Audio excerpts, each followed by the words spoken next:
Video kali ini gue akan membagikan skema box NTX SPL118 yang terinspirasi dari box SPL yang umum digunakan. Skema ini dikhususkan untuk transducer speaker JIC dengan tipe LS18125 dan ini merupakan sebuah produk dari keluarga JIC Premium Series. Sebelum membahas skema, kita ulas dulu spesifikasi teknis dan TS parameternya. Berikut untuk dimensi dan ukuran detail dari speakernya.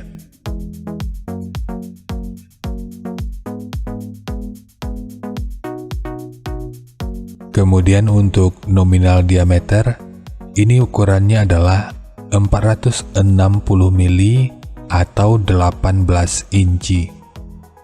Impedansinya 8 ohm, nominal power handling 1500 watt, program power 3000 watt.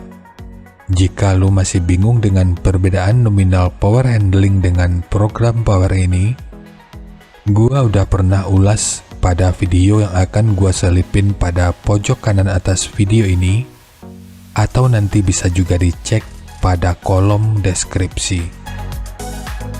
Untuk rentang frekuensi, ini mulai dari 40 sampai 2 kHz. Untuk voice coil-nya, ini 127 mili atau 5 inci. Spesifikasi teknis lanjutan bisa dilihat sendiri.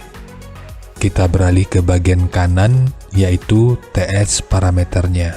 Untuk Fs-nya, ini 42,39 Hz. Untuk RE, 5,516 ohm. Untuk KMS, 12,28. Untuk CAS, 0,343. Kemudian KTS, 0,334. Untuk CMS, 0,067 mm per Newton. MMS 211,9 gram.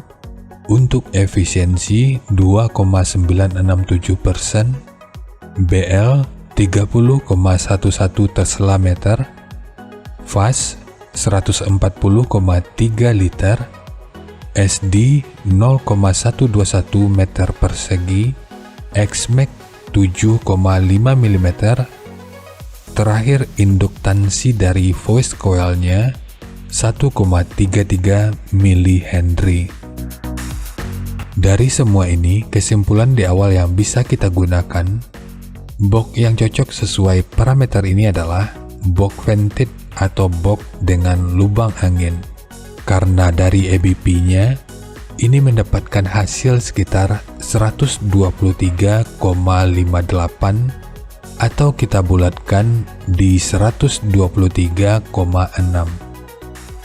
Untuk cara mengetahui EBP ini udah pernah gua bahas pada video yang akan gua selipin pada pojok kanan atas video ini, atau nanti bisa juga dicek pada kolom deskripsi.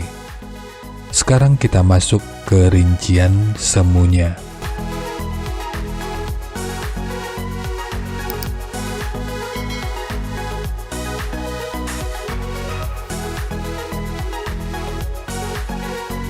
Untuk rincian semu, poin yang digunakan di sini adalah nominal power handlingnya, yaitu 1500 watt pada minimum impedansi 6 ohm.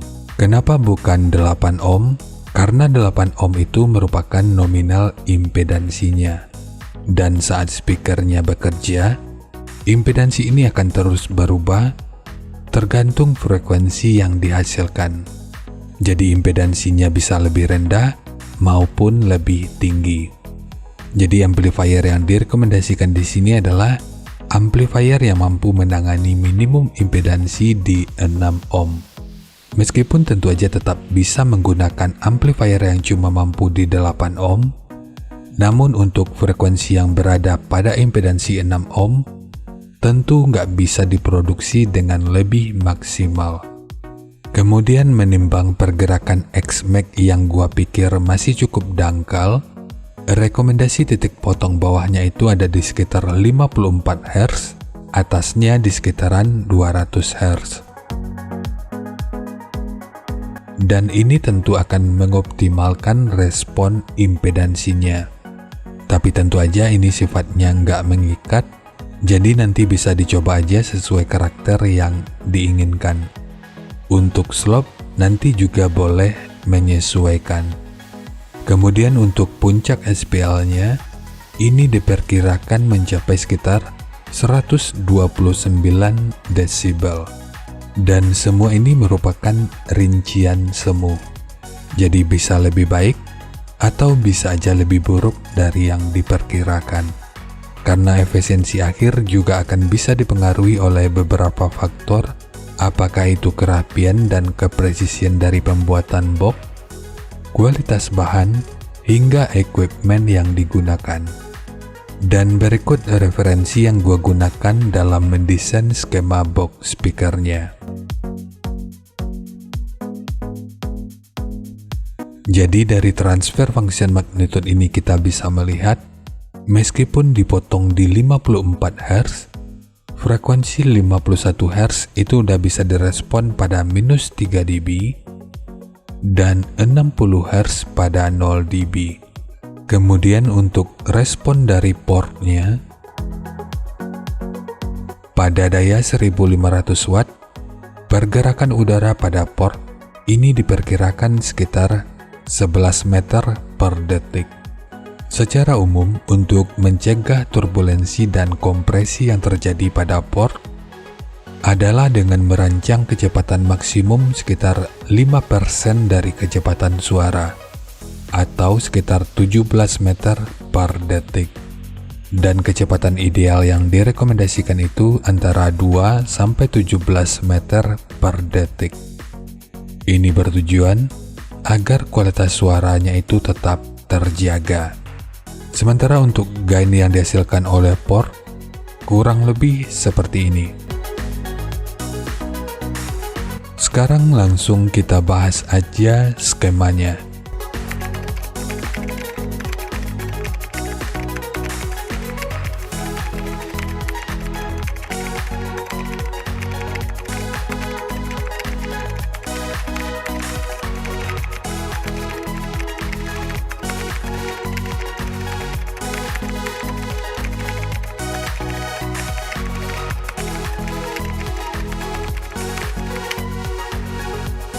Pertama, untuk ketebalan multiplex, ini menggunakan multiplex dengan ketebalan 18 mili.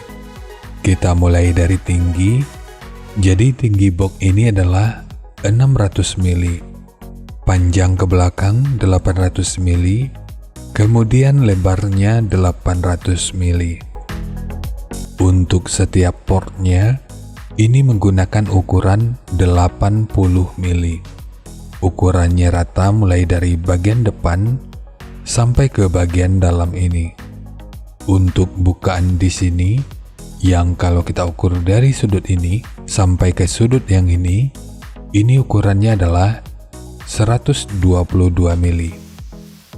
Ukuran bidang internal ini yang kalau kita ukur dari sudut ini sampai ke sudut yang ini ukurannya adalah 98 mili. Ukuran dari sudut ini sampai ke sudut yang ini ukurannya 568 mili. Ukuran dari sudut ini sampai ke sudut yang ini ukurannya adalah 373 mili. Ukuran internal dari bidangnya ini ukurannya adalah 135 mili. Sementara untuk ukuran eksternalnya 142 mili. Ukuran internal dari bidang ini 25 mili. Sementara ukuran eksternalnya 40 mili. Untuk tekukan ini ukurannya 107 mili dan ukurannya sama dengan tekukan yang ini. Ukuran dari sudut ini sampai ke sudut yang ini ukurannya adalah 285 mili. Terakhir, ukuran dari sudut ini sampai ke sudut yang ini ukurannya adalah 363 mili. Kemudian untuk triplek dari dudukan speaker ini menggunakan 2 lapis. Satu sebagai dudukan utama dari transdusernya dan satu lagi sebagai penguat dari dinding luarnya. Dan dinding luar ini tentu juga sangat penting, jadi jangan di skip sebab peranannya akan cukup berfungsi dalam memperkuat serta meredam hentakan dari output suaranya. Kemudian segitiga ini bertujuan untuk menambahkan estetika dan tentu aja aerodinamika dari portnya.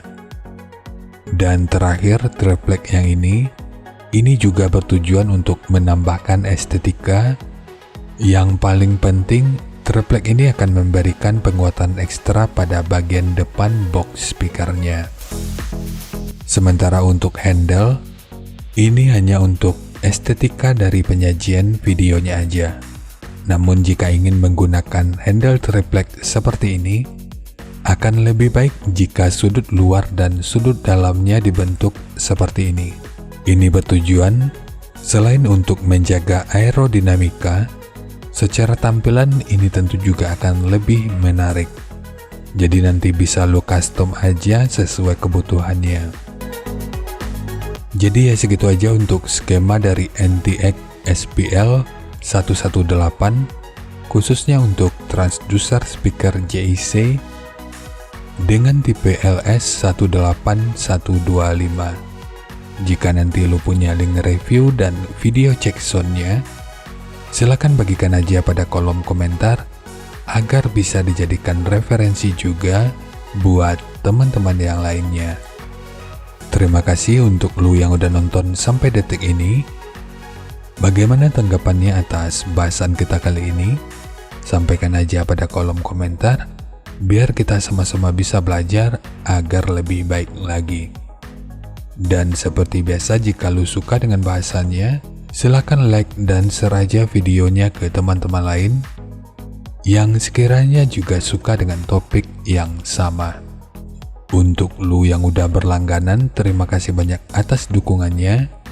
Dan untuk lu yang belum berlangganan, jika berkenan bantu subscribe-nya.